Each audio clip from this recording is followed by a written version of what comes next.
This right here is a dead paper birch. You can see this little papery bark. That is an excellent fire starter. And that's how we're gonna get our tinder for our flint and steel. I gotta make really sure not to stick this in the snow though.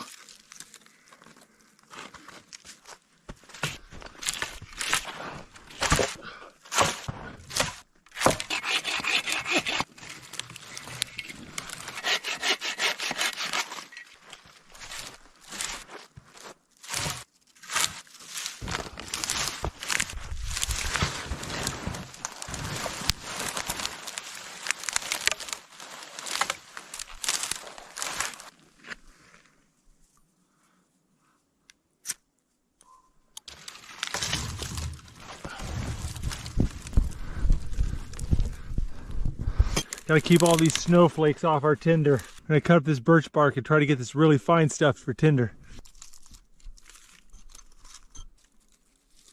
A nice little pile of dry bark.